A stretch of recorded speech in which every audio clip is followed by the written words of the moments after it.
What we're really trying to get out is we want to get out to everyone just how difficult it is to provide these services in these trying times. Everybody's dealing with difficult times, but when you try to take public safety services and you try to maintain these services in such a limited amount, it is so difficult for us to function. When I started with this organization, we went to every call. We went to every call, dog calls, everything. That was kind of fun. So when you first start not going, it's just kind of odd because they have a call and you're supposed to go. We went from originally not going to just property crimes, and I've been a victim of that crime, and understand how it is to feel violated when somebody's been in your house going through your stuff and taking your stuff, and you don't even get a cop. You get somebody on a phone. You might get a deputy on the phone, or you might get a piece of paper in the mail. That just doesn't feel good, and it's not the way we should be doing it. We've gone beyond that now to where we run between a 16 and an 18-hour patrol. Basically, you have 3 cops for just under 400,000 people. It's crazy.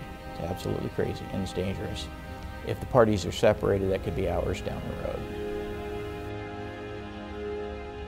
Bryson was going to be 19 this last July 28th. He was a volunteer firefighter out in Dexter, and everything he did was always 100% and all out, and never took it easy on himself or anybody else for that matter.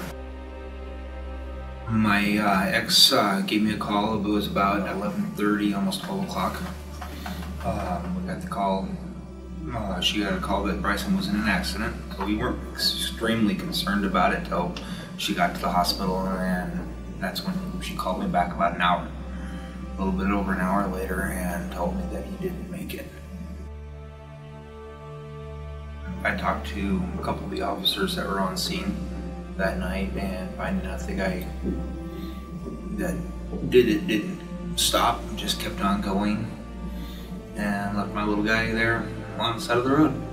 I had a couple friends call me up saying that the Linn County Jail was going to release a lot of inmates. I said I'm not quite worried. He just got lodged in. They probably won't release somebody that was charged with homicide.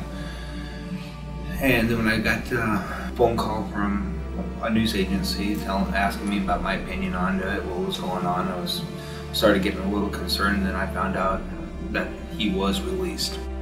When I first started, we had about 507 beds.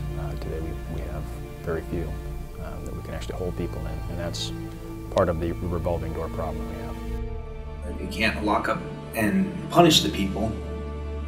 There's no reason why they should ever stop doing what they're doing. One of the things that's so difficult for the Sheriff's Office is the question of funding.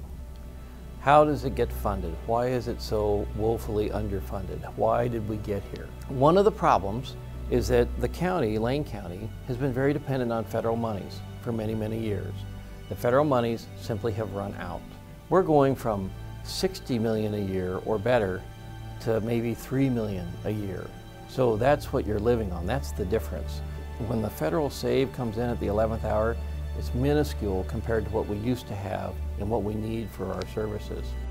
First response teams such as police, fire, ambulance, rescue units should never be cut. Last thing you ever want to do is call up 911 and say, oh yeah, please call back between 8 and 6, Monday, Wednesday, and Fridays when we have somebody manning them. Know the facts. I think that there's a perception that the Sheriff's Office it's big and bloated, and we have more people and more resources than we actually have. I would say, get out there and ride with the deputies and volunteer and learn what it is that the Sheriff's Office is actually doing and what we actually can do. I think it would be a huge eye-opener if there was more participation from the community with the Sheriff's Office. I believe it was probably within about 3 days after the inmates were released. I actually dropped phone calls to quite a few different people trying to figure out what was all going on and how it was all playing out. And Sheriff Turner was the only person that called me back. So the only real support we've actually had was from the Sheriff's Department through it all. It always comes up, how do you fix this? Well, what are you going to do? How are you going to do it? We're trying to work on that. We're trying to work with the community. We're trying to work with the county.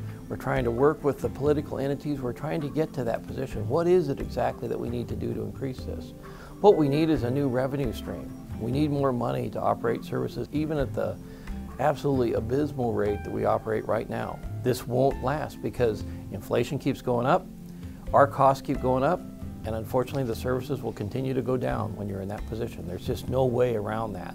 What we want to put out is we want to put out a very obvious need. We want to put out that this is what we are. We want to make sure that it's very transparent, that people can come and see the issues that we're dealing with. We want to make them known.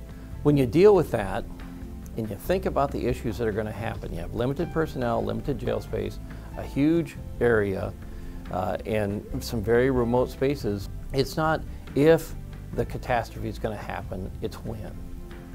That's what we're dealing with every day, and that's what we're thinking about every day, and that's what we want to make sure the public is thinking about. Hopefully together we can get forward and we can get into a position where we provide much more public safety services for this community that'll keep our citizens safe, our visitors safe, and basically up the living environment here in Lane County.